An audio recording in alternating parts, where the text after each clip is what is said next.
परम मंगल अधिक मास में हम श्रवण कर रहे हैं अधिक मास की महिमा 21वां दिन। इसके पहले जो भी अध्याय निकल चुके हैं, लेकिन अब कुछ बचे हैं, उसके बारे में हम श्रवण करेंगे। कई दिनों से अधिक मास के बारे में हमने कुछ गुणगान नहीं किया, लेकिन जितने भी जुड़े हुए भक्त हैं हमसे, उनका अनुरोध है यहाँ से आगे हम जो भी बचा हुआ भाग है अधिक मास की महिमा, इसका गुणगान करेंगे।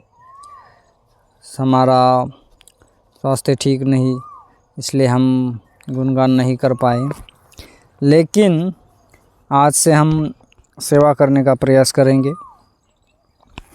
अधिक मास का जो 21वां अध्याय है, इसमें प्रसंग है ऐसा, वाल्मीकि ऋषि बोले कि फिर प्रतिमा को, मैंने प्रतिमा बनाने के बारे में बोल रहा था, अग्नि के द्वारा शुद्ध करके उसकी प्राण प्रतिष्ठा करनी चाहिए, नहीं तो वह मूर्ति केवल धातु ही रहती है। तद विष्णु माने से पुरुषोत्तम के बीज से, जैसे ही वेदों के मंत्र को जानने वाला ब्राह्मण निरंतर हृदय पर अंगूठा रखकर, इन मंत्रों से हृदय पर अंगूठा रखकर हृदय में प्राण प्रतिष्ठा करे। प्राण प्रतिष्ठा करने की विधि के बारे में कह रहे हैं कि जब भी मंदिर में विग्रह होते, उसकी प्राण प्रतिष्ठा होती है। बिना प्राण प्रतिष्ठा के भगवान मूर्ति में, विग्रह में विराजते नहीं हैं।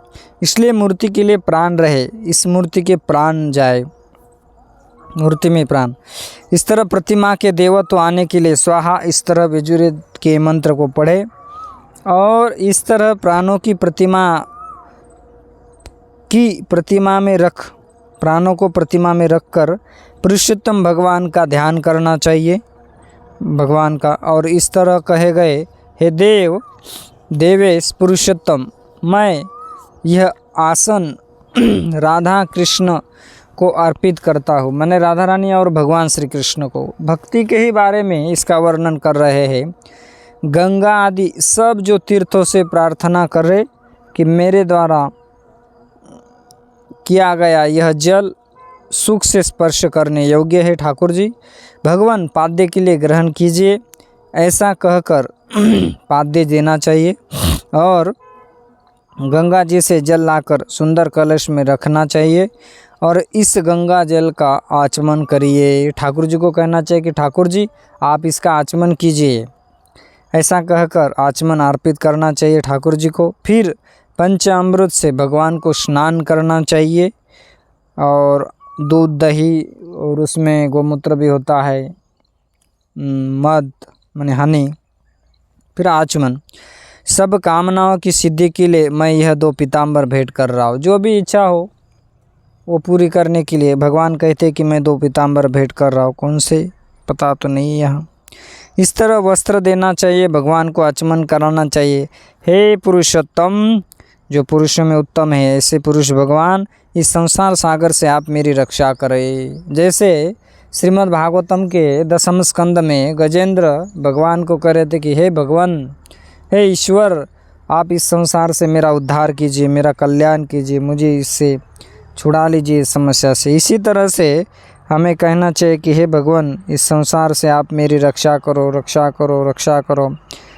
अंगों के हित यह यज्ञोपवीत ग्रहण करना चाहिए और भगवान को, माने भगवान के शरीर पर यज्ञोपवीत चढ़ाना है, भगवान को अर्पित करना है। हे मुनि, हे श्रेष्ठ मुनि, सुगंधि ये युक्त मनोहर दिव्य खंड चंदन विलेपन प्रीति के लिए ग्रहण करें ठाकुर जी, ऐसा कहकर भगवान को चंदन लगाना चाहिए।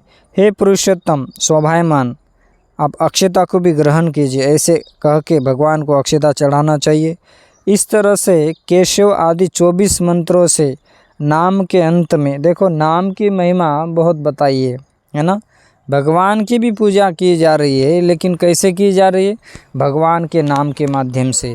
इसलिए कलयुग में हमारा बड़ा सौभाग्य है, ब्रह्ममध्य गौड़ीय संप्रदाय में हमें श्री चैतन्य महाप्रभु जो साक्षात भगवान श्री कृष्ण है, लेकिन वही चैतन्य महाप्रभु के रूप में आकर विराजमान हो चुके हैं और भगवान के नाम का इतना उन्होंने प्रचार किया, इतना प्रचार किया कि आज हम देखते हैं कि इन्हीं की कृपा से सब जगह महामंत्र का गुणगान होता है।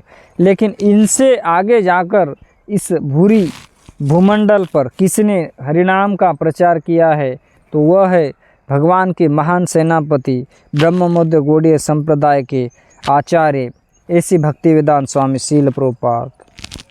इन्होंने इतना प्रचार किया कि आज दुनिया के कोने कोने में भगवत भक्ति का हरिनाम का डंका बज रहा है।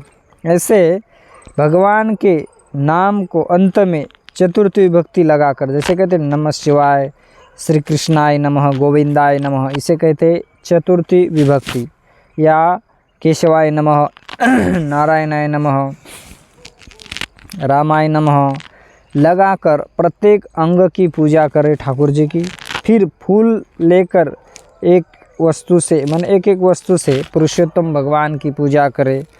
तो भगवान के विधि के ही बारे में, माने भगवान के भक्ति के ही बारे में इस अध्याय में वर्णन किया गया है कि यह करने से क्या होगा, हमें भगवान की भक्ति प्राप्त होगी, भगवान की भक्ति होगी, ठाकुर की पूजा होगी। यह इस अध्याय का सार है।